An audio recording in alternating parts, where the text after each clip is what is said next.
안녕하십니까, 토개부 아저씨입니다. 자, 11월 28일 자 월요일 자 월드컵으로 두 경기를 준비를 해왔습니다. 카메룬 대 세르비아, 두 번째는 한국 대 가나로 두 경기를 준비를 해왔습니다. 자, 그럼 첫 번째 경기 카메룬 대 세르비아부터 먼저 분석 한번 들어가 보겠습니다. 보자 첫 번째 경기는 지조 경기입니다. 똑같이 1패를 하고 일단은 카메룬부터 먼저 한번 보겠습니다. 세르비아랑 붙는 경기죠. 자, 카메룬 5경기 성적을 대충 훑어보시고 카메룬부터 한번 보겠습니다. 5경기 1승 1무 3패 3득점 6실점. 홈은 이제 의미가 없죠. 다 원정으로 경기 치르기 때문에. 자, 일단은 원정에서 1승 2패 2득점 3실점으로 앞전에 잘 가다가 스위스한테 한 골 먹히면서 원정패로 경기를 끝났습니다. 자, 카메룬 피파 랭킹 43위. 자, 스위스에게 0대1로 패하면서 전망이 어둡고 세르비아와 브라질 다음 일정인데 세르비아는 웬만한 유럽 강호와 비슷한 평가를 들을 정도로 전력이 상승한 팀 정도로 세르비아도 엄청나게 잘합니다. 그 다음에 브라질 우승후보 1순위에 꼽히는 팀으로 카메룬이 앞전에 스위스를 못 이겼기 때문에 내일이랑 이제 브라질 경기 상대로는 엄청나게 조금 힘들죠. 자, 이번 경기에 승점을 얻지 못한다면 16강 진출의 가능성은 상당히 줄어들게 되는 셈이죠. 1패만 더 하게 되면은 카메룬은 거진 탈락이라 보시면 됩니다. 자, 안기사의 부상 이슈가 있었으나 지난 경기에서 선발로 나오면서 앞으로의 일정에도 출전에 문제를 없을 것으로 보이고, 골키퍼나 오나나 빌드업 참여하는 빈도가 높은데 오나나가 이 때문에 라인을 상당히 높이는 유행이라 클럽에서도 위기를 자초하는 경우가 많다는 점은 꽤 리스크가 될 수 있다는 것으로 보입니다. 자, 압박에 취약한 모습을 보이기 때문에 상대 중원 싸움에서도 숫자만 맞춰주는 식으로 대응이 될 가능성도 있고, 그나마 뛰어난 공격진 스피드와 골 감각을 믿어볼 수밖에 없다는 거죠. 그만큼 아프리카 쪽에서 이제 속도 부분이 좀 많이 빠르니까 기동성을 좀 이용해야 될 거라고 저는 봐집니다. 자, 최근 카메룬이 치른 A매치 5경기에서는 카메룬이 승리한 기록이 없었고 월드컵에서도 현재 8연패로 월드컵에서 좋은 기억이 가지고 있는 편은 아닐 정도로 엄청나게 별로입니다. 지금 그만큼 카메룬이 내일 과연 세르비아 상대로는 어떻게 이길지 일단은 카메룬에 대한 간단한 정보였습니다. 보자 이제는 카메룬이 아니라 세르비아로 한번 보겠습니다. 자, 세르비아 5경기는 5경기 3승 1무 1패 13득점으로 6실점을 했고, 자, 홈에서는 한 경기 중에 1승 4득점 1실점, 원정에서는 4경기 중에 2승 1무 1패 9득점 5실점을 했지만 네이션스 리그랑 A매치는 잘했지만 우승 후보팀인 브라질 상대로는 2대0으로 졌죠. 자, 역시 브라질은 역시 강했고 포르투갈을 플레이오프로 밀어버린 만큼 전력이 매우 상승한 상대이긴 하나 경험이 많은 브라질과의 경기 차이는 현격을 했죠. 자, 2골로 실점을 억제는 했지만 선전했다고는 할 여지는 없을 정도로 강팀을 상대로 할 때 멘탈이 흔들리는 양상이 쉽게 바뀌진 않았던 모습이고, 자, 이번 경기에서도 100% 주력 선수들을 모두 투입할 것으로 보입니다. 자, 1패를 했기 때문에 무조건 세르비아도 카메룬을 이기기 위해서 동기부여가 충분하죠. 자, 1패를 안고 있기 때문에 출발을 좋지 못했고 카메룬을 잡지 못한다면 만만치 않은 스위스와의 경기 16강 여부가 결정되기 때문에 내일 어떻게든 카메룬을 승점 3점을 가져오려고 하겠죠. 자, 지난 경기에서는 코스티치, 블라우비치가 선발 나오지 않았는데 부상 이슈가 있는 코스티치는 몰라도 지난 경기 교체로 나온 블라우비치는 선발로 나오는 것에 기대를 할 수 있을 거고, 전반적으로 피지컬이 좋은 팀이기 때문에 단순한 측면 공격은 매우 위협적인 옵션입니다. 득점 보시게 되면 5경기 중에 멀티골 이상 할 정도로 득점력이 엄청 좋았습니다. 자, 그리고 상대의 넓은 뒷공간에도 이용해 볼 수 있는 만큼 세르비아의 득점 가능성은 매우 높다고 할 수 있을 것이고, 자, 월드컵 예선을 통과한 팀들 중 직접 공격 횟수가 가장 많았던 팀은 세르비아였고, 자기 진영에서의 상대 페널티 에어리에서는 터치와 슈팅을 만드는 데는 별다른 어려움이 없다는 게 의미입니다. 자, 여기까지 세르비아에 대한 간단한 정보였고, 이제 이 두 팀에 대한 경기 양상으로 넘어가서 한번 훑어보겠습니다. 보자. 이번에는 세르비아랑 이제 카메룬에 대해 경기 양상을 한번 보겠습니다. 자, 세르비아의 점인치가 승리가 좀 더 괜찮다고 저는 봐지고, 지난 경기에서는 코스티치와 블라우비치가 나오지 않았는데 이번 경기에는 반드시 승점을 따내야 하는 상황이라 공격적으로 나서는 총력적 양상을 보일 가능성이 높죠.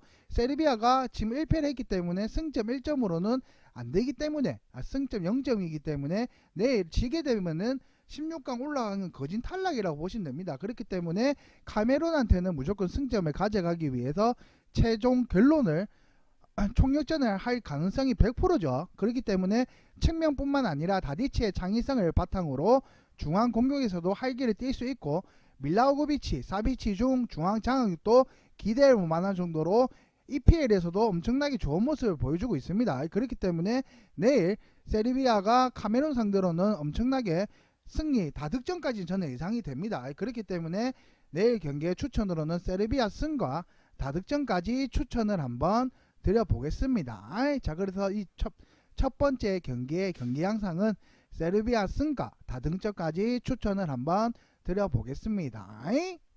보자. 두 번째 경기. 자, 두 번째 경기는 드디어 저희 대한민국과 가나 붙는 경기죠. 일단 대한민국은 우루과이 상대로 엄청나게 좋은 모습을 보여줬고 승점 1점을 가져왔고, 가나는 승점이 없습니다. 자, 대한민국 5경기는 5경기 2승 3무 5득점 3실점, 홈에서 4경기 2승 2무 5득점 3실점, 원정에서는 우루과이 경기였죠. 0대0으로 경기가 끝났고, 자, 보시게 되면은 나머지는 뭐 승승무로 깔끔하게 끝났지만 월드컵 우루과이 상대로는 엄청나게 0대0으로 원정무에서 월드컵 카타르에서 좋은 모습을 정말로 보여줬습니다.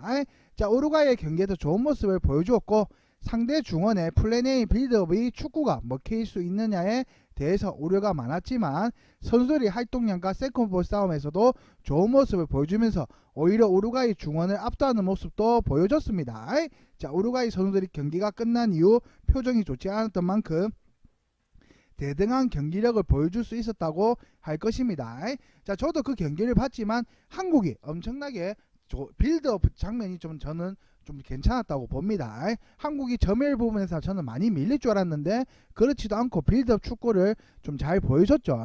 자, 슈팅의 소극적인 모습을 보여준 것은 아쉬웠고, 직전 경기를 중계했던 해설위원들도 조금 더 슈팅을 적극적으로 할 필요가 있다고 가감한 모습을 보여줄 것도 요구하기도 했죠. 자, 실제로 지난 경기에서 유효 슈팅이 이어진 유효 슈팅은 없었고, 항의조가 실전 감각 부족으로 노마크 찬스를 허구로 날린 것도 아쉬운 부분이었죠. 그거 골대 위로 날아간 거. 거진 저는 항의조가 요새 조금 폼이 많이 죽었다 생각합니다. 원래 항의조가 이 큰 경기에서 좋은 모습을 보여주는데 요새는 좀 폼이 떨어졌다고 봐지고, 외신에서도 공격적인 플레이 스타일을 가지고 있지만 공격이 날카롭지 못하는 점을 대한민국의 팀의 단점으로 꼽기도 했습니다. 자, 월드컵에서 대한민국은 두 번째 경기에서 승리를 거둔 적이 없고, 10번의 월드컵에서 2차전 성적은 3무 6패로 좋은 성적을 거두었던 월드컵에서도 두 번째 경기에서 성과를 거두지 못했기 때문에 내일 아마 이 징크스를 가나 상대로 좀 깨줬으면 좋겠습니다. 자, 그렇기 때문에 요 간단하게 대한민국을 보셨고, 자, 가나에 대해서 한번 보셨다가 경기 양상으로 한번 넘어가 보겠습니다.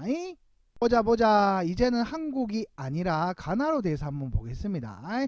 자, 가나는 5경기 중 1승 1무 3패 4득점 9실점을 했고, 자, 홈에서는 3경기 1승 1무 1패 2득점 3실점을 기록했습니다. 자, 원정에서는 2경기 중에 2패를 기록했고 2득점 6실점을 했고, 자, 일단 보시게 되면 브라질 엄청나게 다 강팀들이랑 붙었죠. 자, 그리고 포르투갈한테는 3대2로 졌죠. 자, 일단은 요까지 5경기 대한 상대와 한번 훑어보신 거고, 자, 가나 포르투갈 상대로 2대3을 패배를 당했고, 부카리 득점을 기록하고 상대 핵심 선수인 호날두 셀레브레이션을 따라하는 모습이 있었죠. 두 번째 골 넣었을 때 가나가 자, 도발을 좀 했습니다. 결과적으로는 1차적인 성과를 거두지 못한 셈이 있고, 다만 이번 월드컵에서 가장 피파 랭킹이 낮은 국가임에도 불구하고 스코어 차이도 크게 나지 않았던 점에서 만만치 볼 상대라는 절대 아니라고 볼 수 있습니다. 자, 포르투갈 상대로도 다득점을 하면서 한 골 차이로 졌죠. 그렇기 때문에 가나도 지금 피파 랭킹과 월드컵 나온 것 중에서 제일 높지만 무시하면 안 되죠. 자, 이냐키의 이중적인 선수들이 엔트리 합류하면서 스쿼드의 질은 확실히 좋아진 상태고, 다만 이로 인해 조직력을 담보하기는 어려운 상황이고, 본인들이 수비를 할 때 측면 수비의 약점을 드러낸다는 것도 우려스러운 점입니다. 자, 윙어들이 1대1 대응력이 매우 좋지 못해 측면에서부터 수비가 전반적으로 무너지는 경향도 있고, 다만 스피드가 좋은 선수들이 많기 때문에 단순 치고 달리식으로 접근하는 팀을 상대로는 실점 최소화가 가능할 수도 있다는 점입니다. 자, 월드컵 예선에서는 가나는 8경기 8골을 기록했는데, 이는 예선을 통과한 아프리카 국가 중 가운데 가장 적은 수치였습니다. 자, 여기까지 간단하게 가나에 대해서 한번 훑어보셨고, 자, 이 두 팀에 대한 경기 양상으로 넘어가서 제가 경기 결론을 한번 말씀을 드려 보겠습니다. 보자. 자, 대한민국 대 가나 두 번째 경기죠. 대한민국은 이 경기를 따야 되고, 가나도 이 경기를 따야 될 만큼 중요한 경기죠.